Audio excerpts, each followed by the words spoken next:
Again, he was the 53rd player, Salim Newman. I probably should have kept him over someone like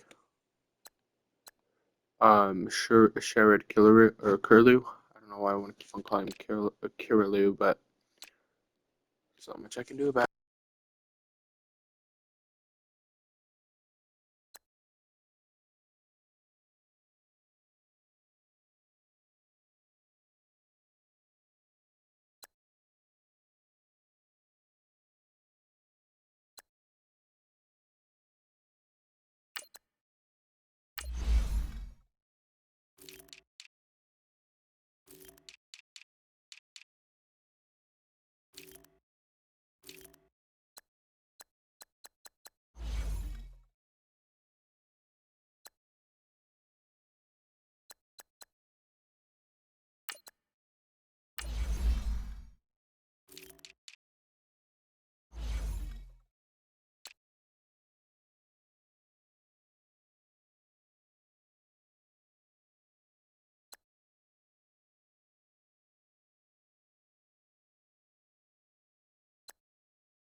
Welcome in, everybody. It's the coach, and you're tuned into Madden 19 on EA Sports.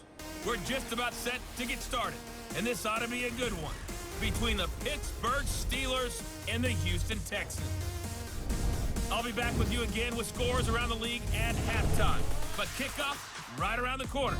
And standing by to call the action, here are Brandon Godden and Charles Davis. All right, much appreciated, Coach, as we welcome all of you to our exclusive coverage of the National Football League on EA Sports. Nothing like the fanfare of introductions to an NFL game, and that was in evidence a moment ago. Fireworks, pyrotechnics, you name it, this crowd is ready as their guys get set to match up between the Pittsburgh Steelers and the Houston Texans. Hi again, everyone. With Charles Davis, I'm Brandon Godden. And, Charles, we look at this Texan ball club entering play here. Now, losers their last time out, so they'll look to make amends here. And one of the best ways you can do that is to be at home, and they are. They're going to try and ride that home crowd and that wave of emotion to a victory in this one. Meanwhile, for the visiting Steelers, it's been all systems go in this first month. They're off to a 4-0 start. And it's got folks believing that this is a team that's built to go all the way. You can't win the Super Bowl in September, but they're telling everyone that they're going to be there in the end. So out come the Texans for their opening drive. And a glance at the tall signal caller, standing 6'6".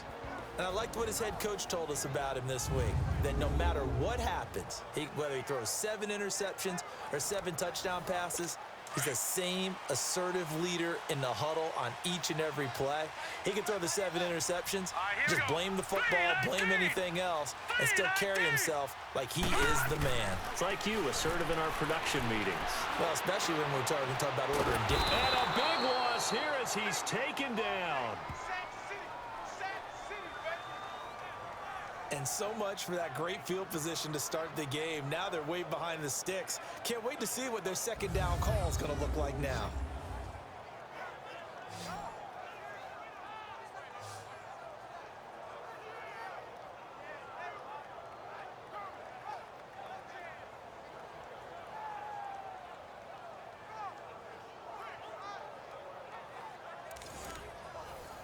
So after the sack, a scenario you certainly don't work on too often. 2nd and 24.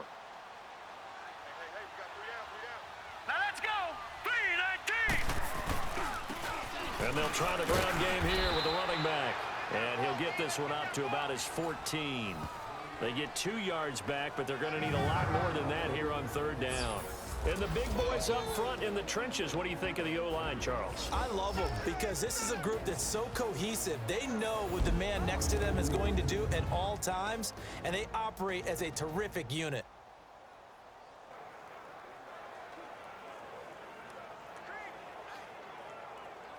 And I don't think this is the script they had in mind for their opening drive. This is 3rd and long. All right, here we go. Green 39. Green 39. From the gun, McKee. And he overshot him there. It's out of bounds, incomplete. Well, that certainly looked like something that they discussed all week in practice getting ready for this one. Take the big shot right out of the gate. At worst, you'll open up the defense a little bit, loosen them up, have them back on their heels.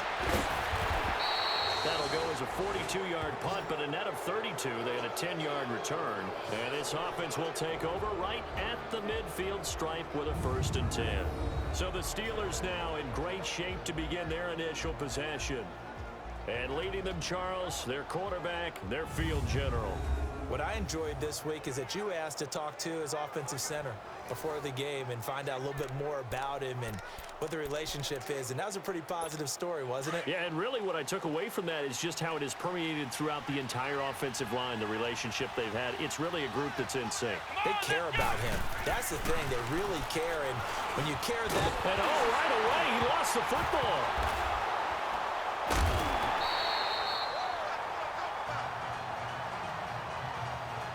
On plays like...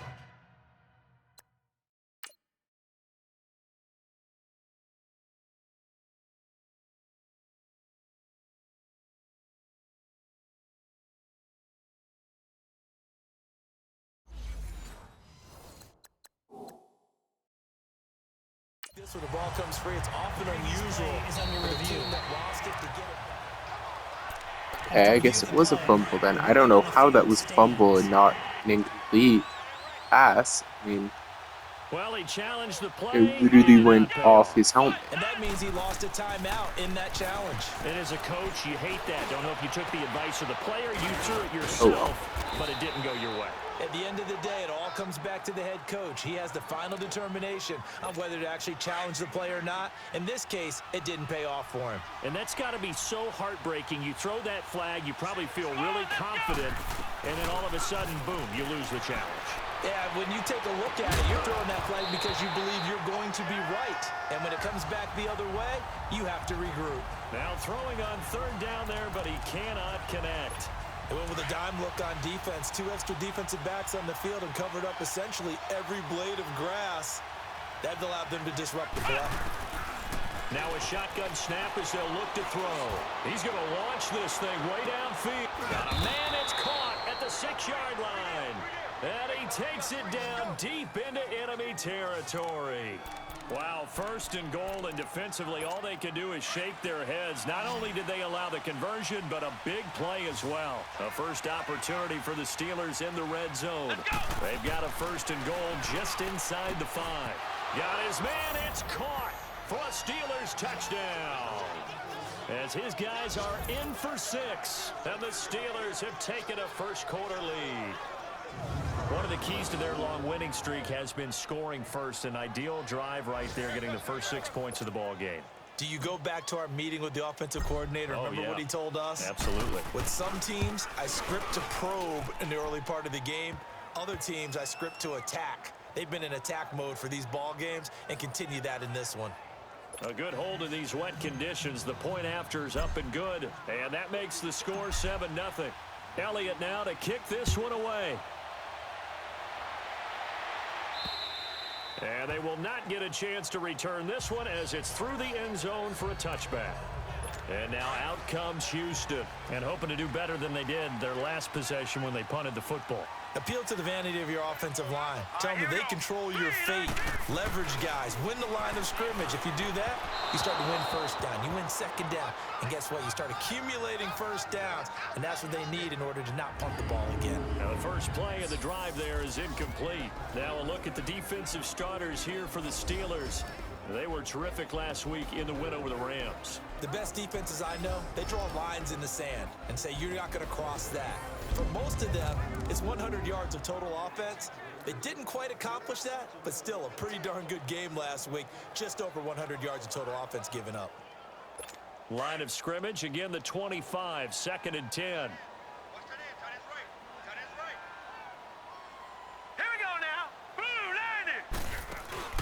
Off the play fake. McKee. And the Steeler pressure too much here. He's going to go down. Brandon, if I'm an offensive coordinator and I see an all-out rush like that, I file it away because I'm going to use their aggressiveness against them as this game goes on. I'm going to hit them with a screen soon. Here we go now. Throwing on 3rd and long.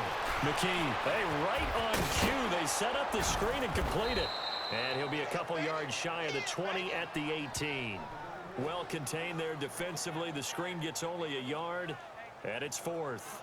Well, the good thing about covering any game I do with you is I know that there's no problem with rhythm. Now, what we're watching offensively, a little bit of a problem there. Yeah, punt on the first drive, looking at another one here. Just a little slow. You know, they were talking about a fast start, but that hasn't been the case. Yeah, and let's face it, any team we cover always talks about a fast start. That's true. But it's not necessarily going to happen just because they say so. And whether it's the script, whether it's, you know, just what they're going through, whether they're seeing different defenses, they're going to have to figure it out as this game moves on. Here we go. They'll come out throwing here on 1st down. Throws a quick hitter on the slant. That's complete. The Steeler first down on the pickup of 11 yards. That was a nicely run slant route, and what the receiver's trying to do is make the defender think he's going upfield for a deeper route, and then breaks it off, usually after about 3 to 4 steps, and cuts towards the middle of the field. And now what he's trying to do is use his body to keep the defender away from the football and give the quarterback a really nice target. It's a loss of a yard there, and now 2nd down.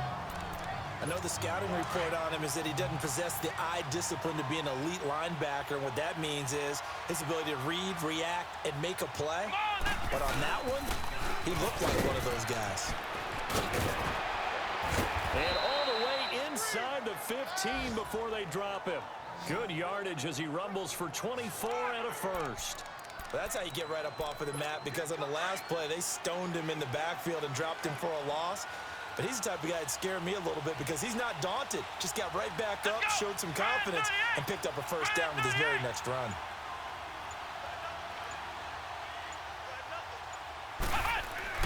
From the red zone now, they'll look to throw. That's complete right around the 8. Back with Charles Davis, Brandon Gaudin. It's Steeler football to begin quarter number 2. They're looking at a 2nd and short yardage to start things out.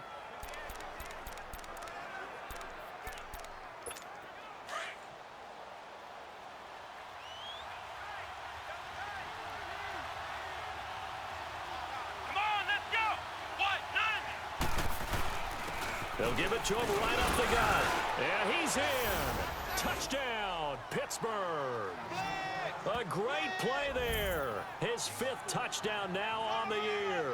And the Steelers find a way to stretch their lead.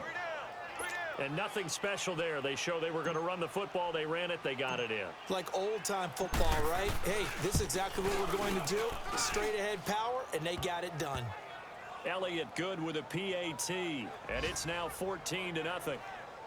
5 plays there on that drive, and it results in a 4-yard touchdown run. Elliott now to kick this one away. This will be fielded at the 6. And not a bad return here. He gets it out to the 25-yard line. And here comes the Texans now. They've had it twice. They've punted twice. Not the start they were hoping for. Not at all, and let's face it, every facility we visit, everyone talks about converting on third down, how big that is. In this situation, they've had to punt it away twice, so they're furiously going over things on the sidelines.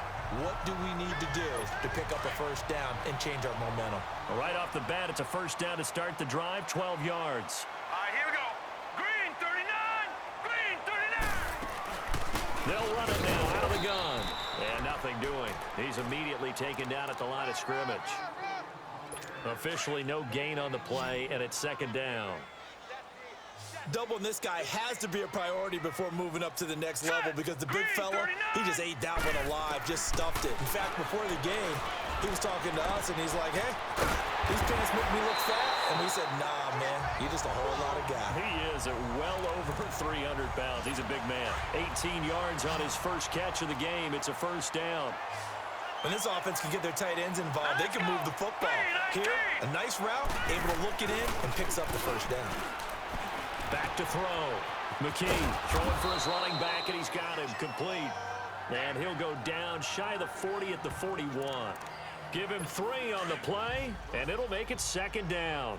And we see another pitch and catch there to the running back. This position just continues to evolve. They become just as critical to the passing attack as a lot of receivers, tight ends, because their ability to make people miss in the open field can really generate big plays for an offense. It'll be a loss of a full 3 yards there, and it also brings up third down. The front office all smiles when the ink went dry on this new contract. Not only them, how about the coaching staff? Because oftentimes the front office, the coaching staff may have different opinions about the value of a player. I think everyone was in sync on this one. He's a guy that they needed to keep. And he'll get it down on the play to the 37. It's a gain of 6 on the play, and it'll be fourth down.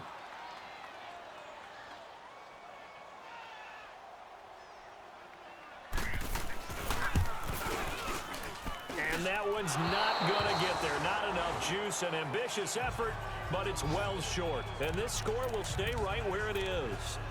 I tell you, it's not easy kicking field goals in the best of conditions. Yet in a downpour like we're in right now, it makes it that much harder. And sure enough, they can't convert here. Back to throw now on first down. Throwing left side here, and it's complete. And taking it across midfield and inside the 45. First play of the drive going for 14 and also going for a first down. 2 minutes to play here in the first half. We're back to Houston after this timeout. A reminder, once we hit halftime, as we do all season, we'll send it down to Jonathan Coachman in Orlando. He'll have all the stats and scores from games in progress around the NFL. The best multitasker in the business, the coach. Looking right sideline, but it's incomplete. And that's one he's got to be happy to have back. There wasn't a hole open in the zone. You'd have to think on early downs like that first down there, need to be a little bit more careful. Yeah, fortunately for him, got a couple more downs to play with. Ball on the 42 as they come up 2nd and 10. And they'll go on the ground. And he stopped immediately there. No gain on that one as it brings up a 3rd and 10. And he got off the end there very quickly to make that play. Yeah, it was almost like the bullet train, wasn't it? I mean, just zoom. Quick, quick, quick. And what a terrific play, holding him to no gain. He'll look to throw. And it's knocked away and incomplete. Certainly looked like they were getting ready to convert there on 3rd down, but what an effort to get his hand on that one, knock it away, and brings up a 4th down decision. The offense staying out there. They look prepared to go here on 4th and 10. From the shotgun, he'll look to throw. And oh, look at that, a diving catch. And he's going to get this down near the 30-yard line. A gain of 12 on 4th and 10, just enough for the conversion. And defensively, an opportunity slips away. They'll look to throw here on first down. And he floated one out there, incomplete. The goal of anyone running a curl route is to make sure you try and get defenders on your back and shield them away from the football. But sometimes, even when you run a good route, the defense finds a way to knock it away. Now he'll look to throw here on 2nd and 10. And he's going to take it in for a Steeler touchdown. In for the score. And the Steelers are going to add on to their lead. Elliott on for the extra point. Remember the one-dimensional tight ends who just put their hand in the ground and block people? Well, if you're that guy now, you're probably a fullback in an I formation offense. These tight ends nowadays can do everything. Block, run, and catch. Beautiful connection for a touchdown. That time a 6-play drive. And it ends with a Pittsburgh touchdown. Elliott now to kick this one away. This one fielded at the 5. And nice work on the return as they'll start their drive just past the 30-yard line. And now out comes Houston. And some dangerous territory. You're already down 3 scores. A 3-and-out here or an inability to put any points up. This one might be over by half. Yeah, and what you also have to guard against is calling every play for a big shot downfield. You know, thinking you're going to get all these points back on one drive. You're not. And last time I looked, it's still the first half. I'm not saying you have ultimate patience here, but you also don't have to go ahead and force everything either. Looking to throw on 2nd down. McKee, and that's incomplete. But one thing that I've liked defensively is that they've shown them a lot of different looks here in the first half. They've come after them. They've sat back. I think that's what you need to do to keep an offense guessing. And they certainly have kept them on their toes. That's why they haven't had much success on the scoreboard. They come up now 3rd and 5 following the incomplete pass. Looking to throw. McKee. And this is going to be incomplete.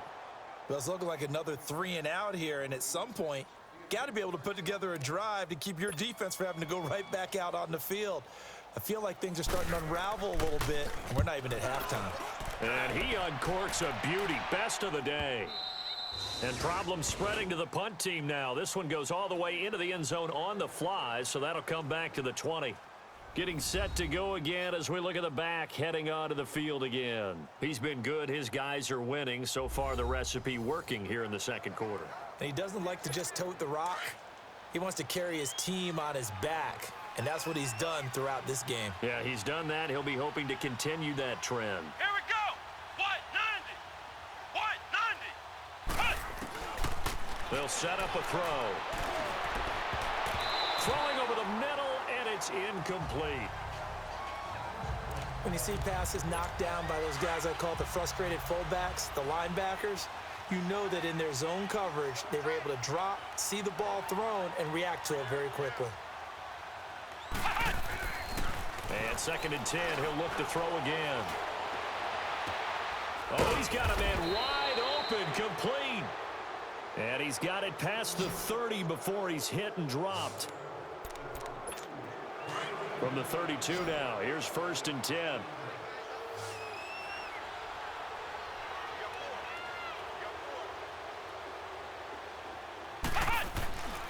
Now on 1st down, he'll drop to throw it. Wide open receiver, complete. And he slips up past the 45 before being tackled. 15 more there, and they're on a roll. It's another 1st down.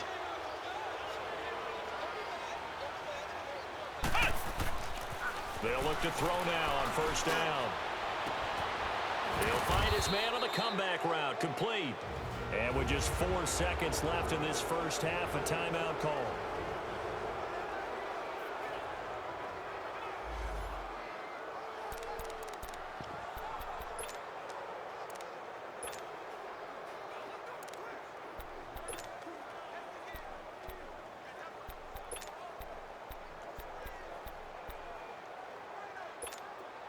Two 1st downs have them up to the 41 now for 1st and 10.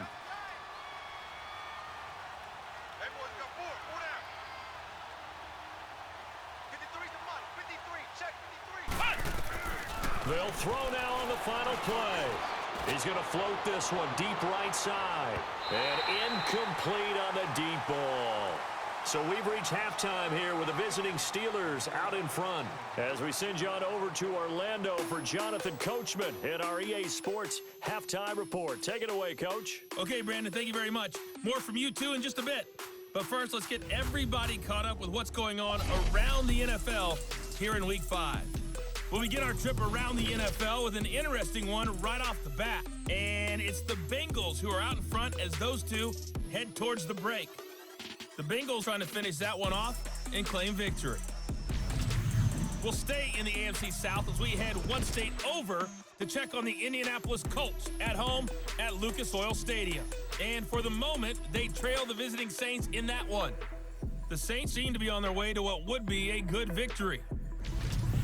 Finally, we head to the shores of Lake Erie, see what's going on with the Cleveland Browns. And they've got the lead in that one over the visiting Baltimore Ravens. The Browns still in a dogfight, but this would be a good victory for them if they could get it. Meanwhile, our game has been a boat race, very one-sided to this point. And for the call of the second half, let's get it back to our commentating team of Brandon Godden and Charles Davis. All right, Coach, thank you, and we welcome everyone back for quarter number 3.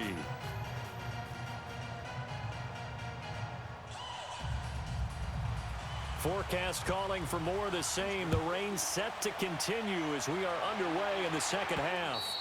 And this will be a touchback as that sails over the end line. The Steeler offense now with a football first here to begin the third quarter. They built a good first half lead. Now they have a chance to add on to it. And what I'm thinking is that the offensive staff spent the entire halftime just working with them on, here's what we think they're going to do to attack us in the second half.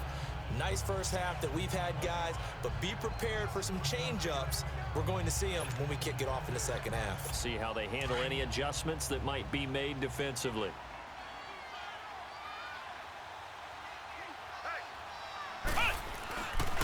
They'll look to throw here.